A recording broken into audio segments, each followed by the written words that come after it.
you walk down so many different changing roads. May the sunlight follow you wherever you go. May the laughter greet you like a morning song.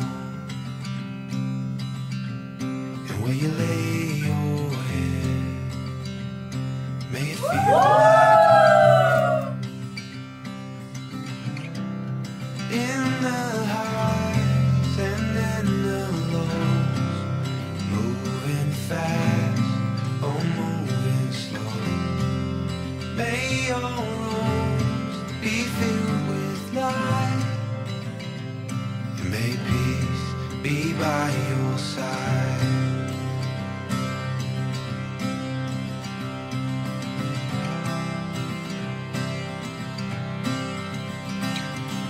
May your heart be filled with wonder every day. Your life be so good that the stories fill up every page. And as the north wind leads you to some distant shore,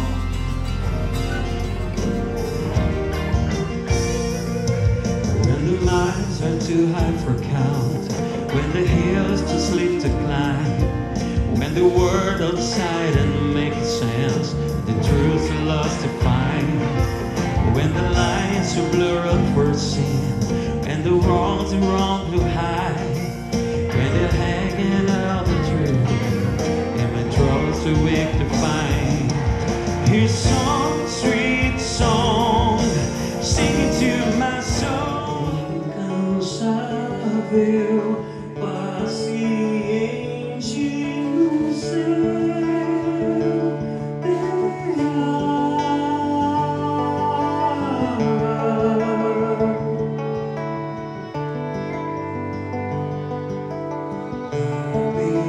Cabeceiro não se engana, sabe o fim desde o começo. Where is my blue sky? Where is the love and the joy that promised me? Tell me I'm alright. I almost gave up, but some power that I can't explain fell from heaven like a shower. I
Ainda que eu fale a língua dos homens e dos anjos, se não tiver amor, serei como o bronze que soa, como um símbolo que retine.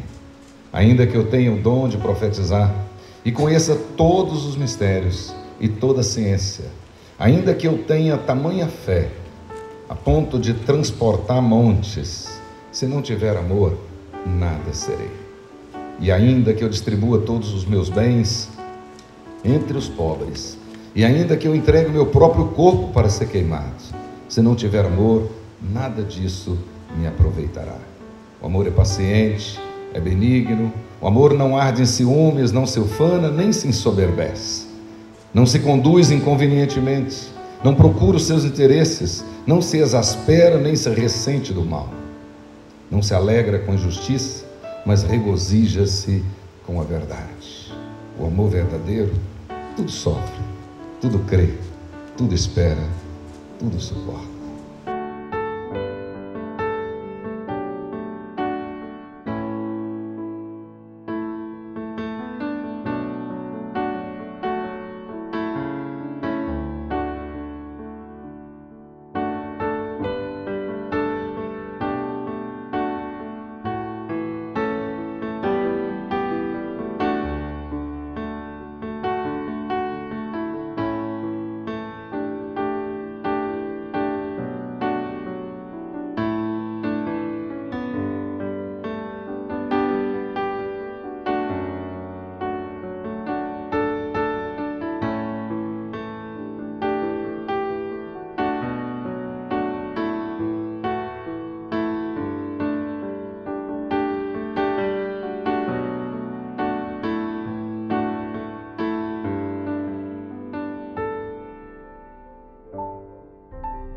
Lucas e Clarice, no primeiro capítulo, no versículo 26, nós encontramos as palavras do próprio Deus dizendo o seguinte: façamos o homem à nossa imagem, conforme a nossa semelhança. E logo no verso 27 diz assim: e Deus os criou, homem e mulher, a sua imagem, conforme a sua semelhança os criou. Esses dois versos ficam claros, deixam claro para nós que de fato Deus nos criou seres relacionais.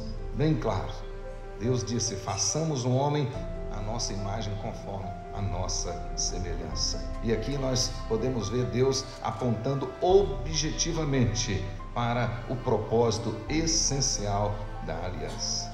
O próprio Deus deixou claro, e a aliança está bem clara na Bíblia, quando ele disse: eu vou ser o Deus de vocês e vocês serão o meu povo. Depois ele vai deixar claro: eu estarei com vocês, eu guardarei vocês, eu abençoarei vocês, jamais deixarei vocês, mas vocês terão que cumprir os meus mandamentos. E depois ele vai dizer: eu sou santo e vocês terão que ser santos. Nós temos aí a essência da aliança, e essas três partes que formam a essência da aliança deixam claro esse aspecto relacional, o propósito pelo qual Deus nos criou, para que nós pudéssemos relacionar com Ele e com toda a obra por Ele criada. E é por causa disso, para que nós pudéssemos verdadeiramente fazer a vontade dEle, é que Ele vai estabelecer e decretar os seus mandatos, que vão exatamente explicar isso e mostrar para nós como nós vamos cumprir realmente a nossa parte nessa aliança. E é por isso que Deus vai estabelecer então o mandato espiritual, que tem relação direta com o nosso relacionamento com Ele.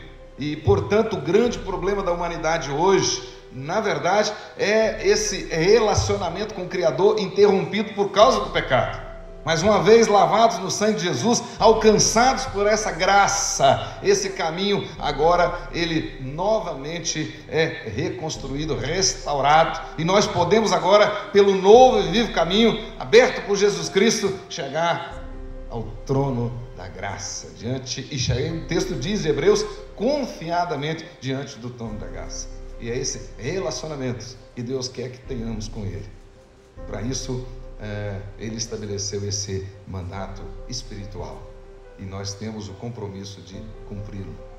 Mas Ele estabeleceu também o mandato cultural, que mostra também esse aspecto relacional, o propósito pelo qual Deus nos criou. e Ele quer que nós tenhamos uma relação saudável com toda a obra criada, tanto com o cosmos quanto com a sociedade. E aí nós podemos fazer isso através da sociedade, por exemplo, das várias áreas, da política, da tecnologia, da ciência, do ensino, da prestação de serviços, né? E do cosmos. Uma das primeiras ordens que aparece aqui no livro de Gênesis é que o homem deveria cuidar e guardar, proteger o jardim, a obra criada. Deus colocou como governante nessa relação. E a isso nós chamamos de mandato cultural. Mas também Deus determinou, estabeleceu o mandato social, que tem relação direta com a família, com o relacionamento na família. E não existe, não pode existir, não tem como existir uma família saudável se não começar com um casamento abençoado. Se os cônjuges de fato não tiverem um compromisso com o Senhor, se de fato não entenderem o propósito da aliança, que é ter esse relacionamento íntimo com o Criador, se no casamento não forem abençoados, é impossível ter uma família saudável.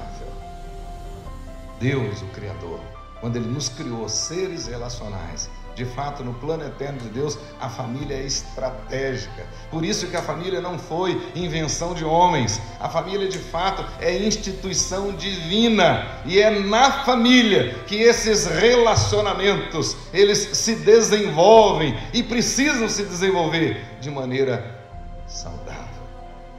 Quando nós temos, à luz da Bíblia, uma família que obedece os princípios estabelecidos pelo Criador, uma família que de fato entende que é a família da aliança, e por causa disso busca na palavra daquele que fez unilateralmente a aliança, busca na palavra as orientações dele, o papel do marido, o papel da esposa, e cumpre isto, a promessa se cumpre na vida dele. Jamais te deixarei, nunca te abandonarei, estarei com vocês, né? Vou fazer vocês prosperarem, vocês crescerão, desenvolverão, se continuarem me obedecendo, porque eu sou santo e vocês precisam ser santos. Por isso que, de fato, a família é estratégica para Deus, porque é na família que esses relacionamentos se desenvolvem e precisam se desenvolver saudavelmente. Nós podemos dizer, Lucas e Clarice, que a Bíblia, de fato, é o livro dos relacionamentos, né?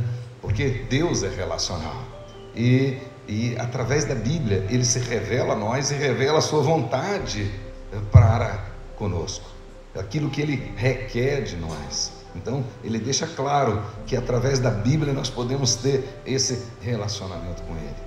E a Bíblia, por ser o livro dos relacionamentos, nós podemos ver lá na Bíblia relacionamentos de vários tipos. Nós temos o relacionamento perfeito, que está na Trindade, relacionamento ontológico, Pai, Filho e Espírito Santo. Nós podemos ver na Bíblia relacionamentos rompidos, por exemplo, entre Deus e Adão por causa do pecado, que até hoje tem causado estragos, muitas vezes irreparáveis em muitas famílias. Mas nós vemos também na Bíblia relacionamentos fraternos, de companheirismo, por exemplo, entre Ruth e Noemi, entre Jonatas e Davi. Nós vemos na Bíblia também relacionamentos de cooperação. Quantas vezes Paulo aparece agradecendo os seus cooperadores, João Marcos, Aristarco, Demas, Lucas, cooperador. Relacionamentos de cooperação, relacionamentos de amor, de complementação, por exemplo, de Abraão e Sara, né?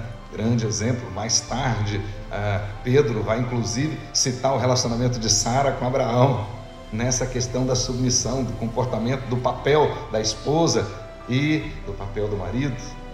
Relacionamentos também conturbados, a Bíblia fala.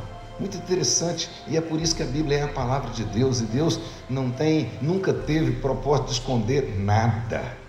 A Bíblia traz tudo à tona. Tem relacionamentos, por exemplo, conturbados, né?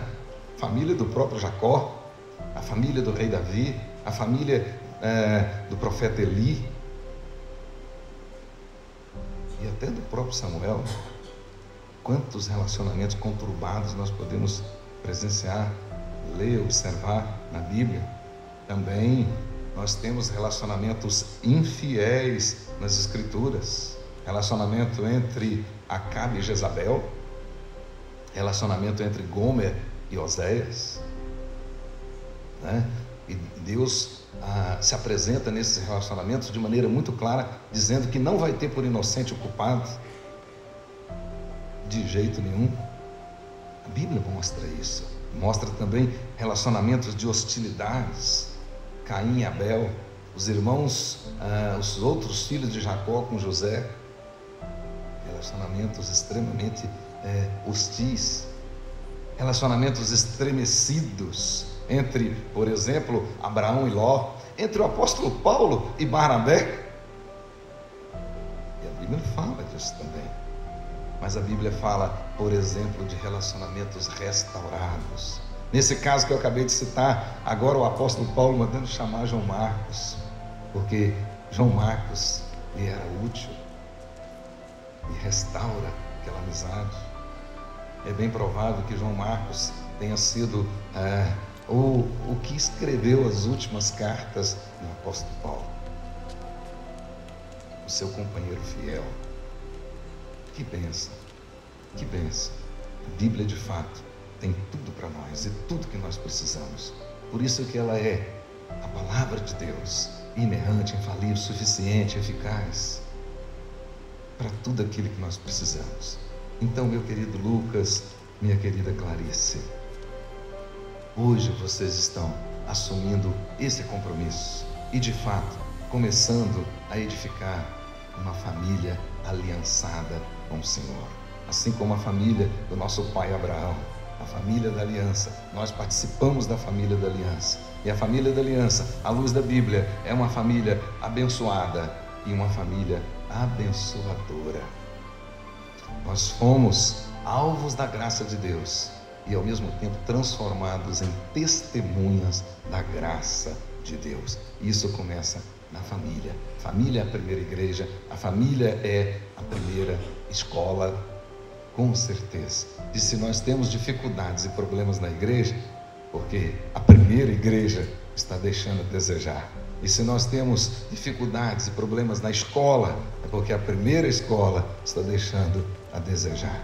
Alguém está sendo relapso no cumprimento da sua parte na aliança.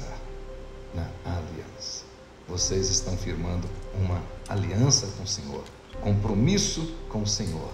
E esta família da aliança, ela existe, o propósito dela, o que o Criador fez, é que ela fosse, de fato, um espaço para suprir essas necessidades relacionais básicas que todos nós temos, de companheirismo, de cooperação e de complementação.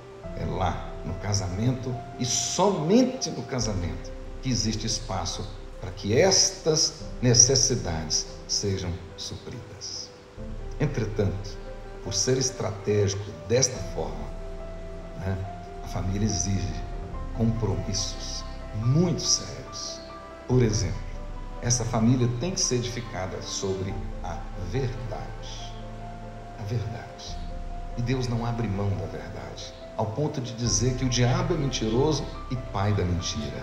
E nenhuma sociedade consegue se estabelecer em cima da mentira, muito menos o casamento, que é a principal delas. Então, um casamento saudável, que vai gerar uma família saudável, um casamento abençoado, que vai gerar uma família abençoada, precisa estar fundamentado sobre a verdade. Sempre fale a verdade, com amor, mas fale a verdade. Sempre fale a verdade para sua esposa, Lucas e Clarice. Sempre fale a verdade para o seu marido. É impossível vocês, de fato, permanecerem sobre a rocha e diante do altar, mentindo um para o outro. Segundo compromisso, fidelidade. Fidelidade à palavra de Deus, aquilo que Ele estabeleceu.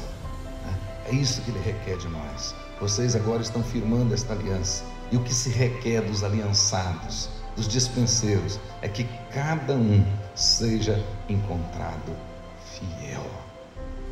Fiel. Ser fiel até diante da morte, e dar-te-ei a coroa da vida. Terceiro compromisso, meus irmãos, a coerência. Pouco tempo atrás eu li uma matéria no Jornal do Povo, um dos mais antigos jornais tradicionais em circulação no Brasil, e lá tem uma coluna sobre a família. E aquela me chamou a atenção, e eu não conheço o colunista, mas me chamou a atenção onde ele diz que o grande problema das famílias hoje é a incoerência entre os cônjuges.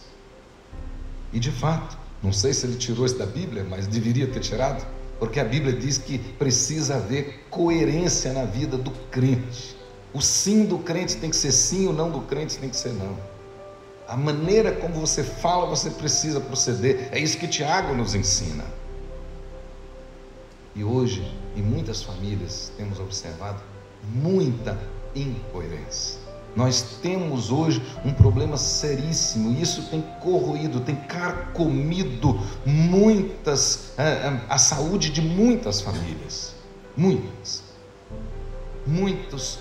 que se declaram cristãos, crentes, são apenas cristãos teóricos, mas ateus práticos. Na prática, ateus. E é por isso que o reverendo Hernandes tem dito publicamente pelo Brasil afora, que dentro da nossa igreja está tendo a mesma quantidade de divórcios que lá no mundo, daqueles que não têm compromisso com a aliança. Os que têm compromisso com a aliança odeiam o divórcio e vão lutar até a última gota de sangue e a última gota de lágrima para permanecer fiel à aliança. Quando o escritor da carta aos Hebreus está terminando a sua parte teológica, no capítulo 10, ele vai dizer: nós não somos dos que retrocedem para a perdição, nós somos da fé, e o justo vive pela fé. E aí ele traz o capítulo 11, belo capítulo 11, sobre aqueles 16 exemplos, 16 personagens que viveram integralmente a fé, dos quais o mundo não foi digno. Mas quando ele chega no capítulo 12, ele vai dizer que nós devemos caminhar olhando para o autor e consumador da fé, desembaraçando de todo o peso e do pecado que tenazmente nos assedia, mas correndo com perseverança a carreira que nos está proposta. É assim, Lucas, é assim, Clarice. Independente da jovialidade de vocês, mas a fé, o compromisso vai fazer vocês vencerem.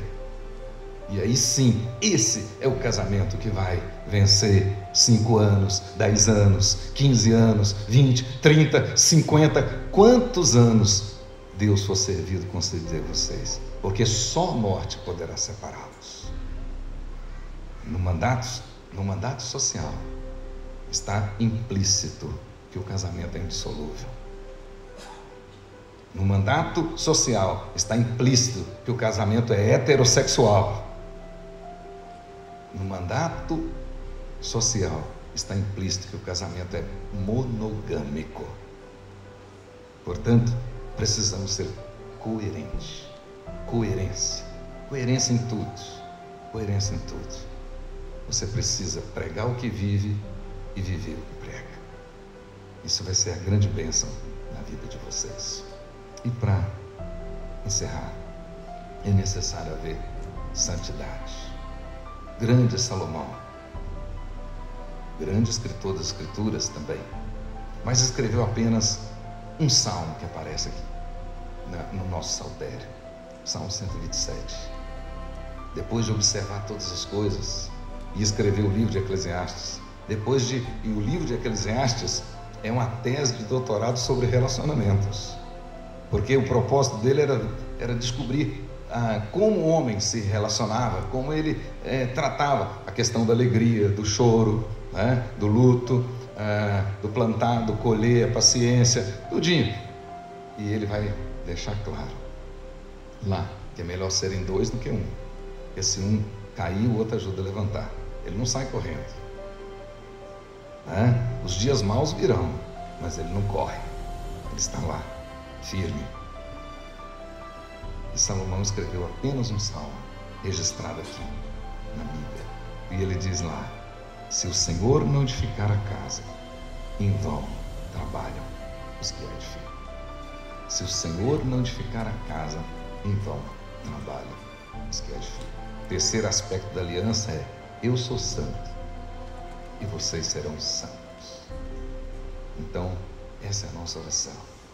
Que vocês, de fato, tenham consciência dessa aliança, cumpram esses mandatos e vivam com verdade, com fidelidade, com coerência e com santidade.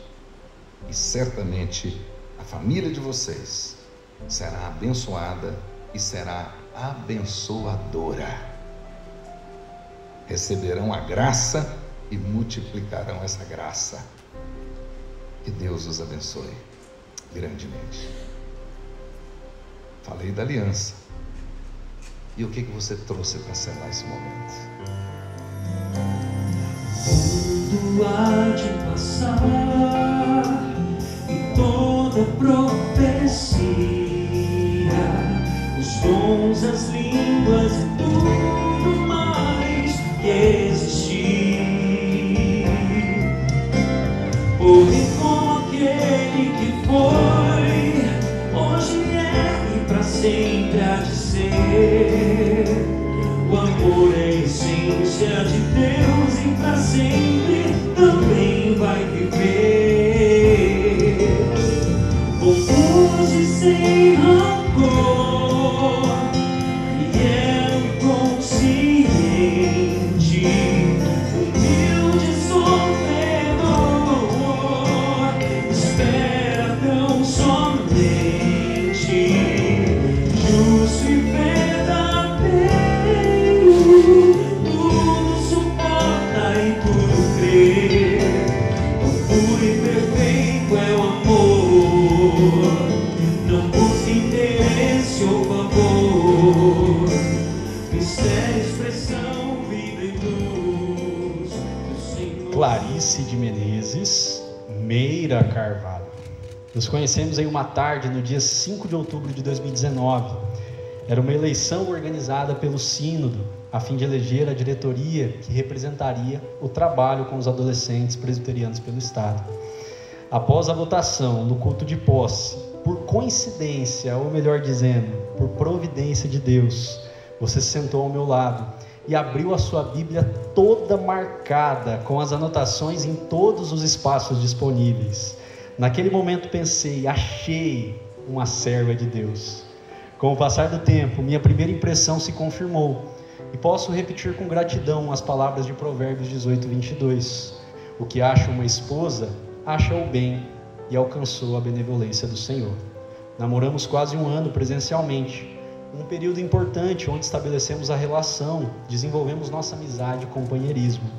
Continuamos nosso relacionamento à distância por 3 anos, separados por 1.183 quilômetros à distância de Cuiabá e Patrocínio, e durante todo esse tempo de conversas, saídas, risadas e ligações de vídeo, nos tornamos melhores amigos.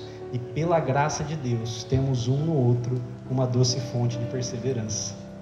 Que nossa união continue a ser abençoada pelo Senhor, que nossa casa seja repleta de harmonia e que pela capacitação do Espírito Santo eu possa amar-te como Cristo amou a sua igreja, com um amor sacrificial que supera as barreiras. Eu te amo.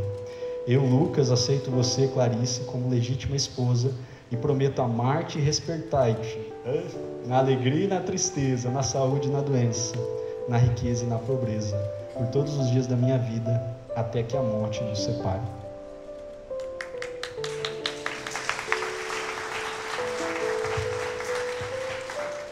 Então, diante dos seus votos, você deve selá-lo com esta aliança. Conforme eu tenho sempre dito, a despeito do valor do metal, da beleza, do brilho, na verdade, o que interessa para nós é o sentido, o significado. O significado de que vocês voluntariamente assumem as responsabilidades dessa aliança com Deus e um com o outro, conforme você acabou de dizer. Então, Lucas, cele o seu voto.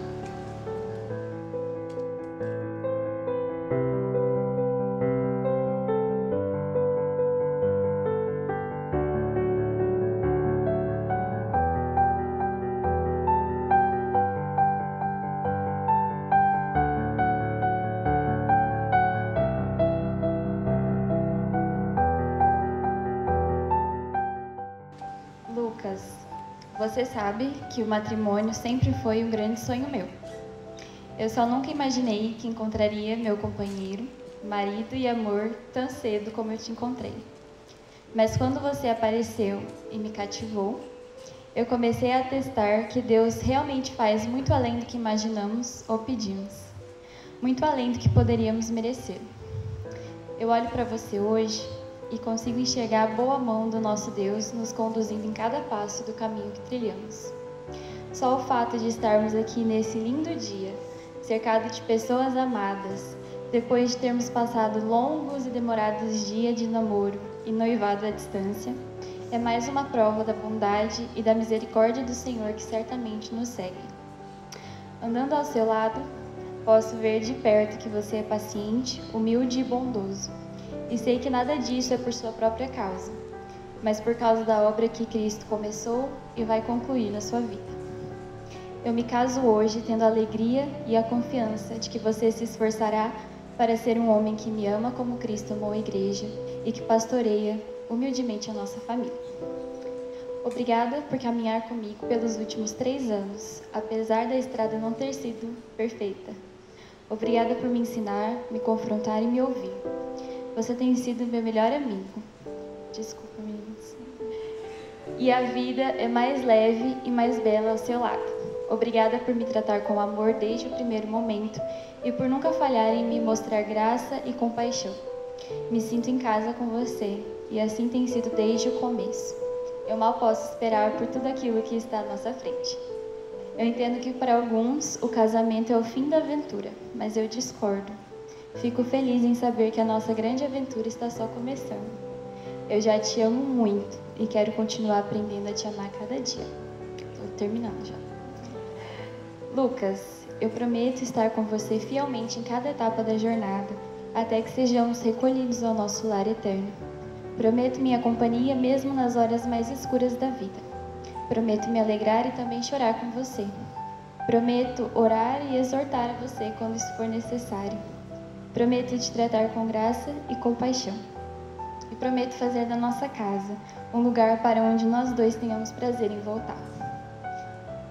Eu não escrevi essa parte dos votos tradicionais, mas, Lucas, eu prometo amá-lo, honrá-lo, todos os dias da minha vida.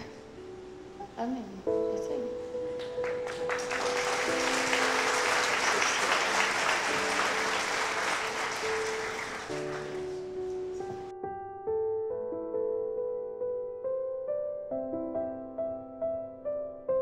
Muito bem. Gostaria que a igreja ficasse de pé e diante desses votos, vocês colocassem as mãos aqui. Isso. Muito bem. E como nós sabemos, e vocês agora fazem parte desse rol especial, né, dos casados. Os casados. Já pode até entrar no MIFAC. Tá certo? Muito bem. Mas assumem hoje o compromisso de viver como família da aliança. E, de fato, bem firmados sobre a rocha e diante do altar. Gostei muito dos votos de vocês. Parabéns. Parabéns.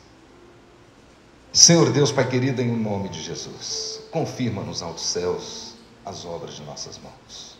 Permita, Senhor, que o Lucas e a Clarice, de fato, recebam do Senhor a força necessária, a orientação necessária, o consolo necessário, as bênçãos necessárias para continuarem firmes, determinados, resilientes, resolutos no cumprimento, ó Deus, de tudo que lhes compete nessa aliança. E assim, ó Deus, recebendo do Senhor as mais ricas e poderosas bênçãos espirituais. Seja com os teus filhos, ó Deus, fortaleça-os, abençoa-os, ó Pai, para que eles possam também edificar essa casa conforme a tua vontade. Em nome de Jesus, para a honra e glória de Jesus. Amém. Glória a Deus. Agora você pode beijar a noiva.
Nossa,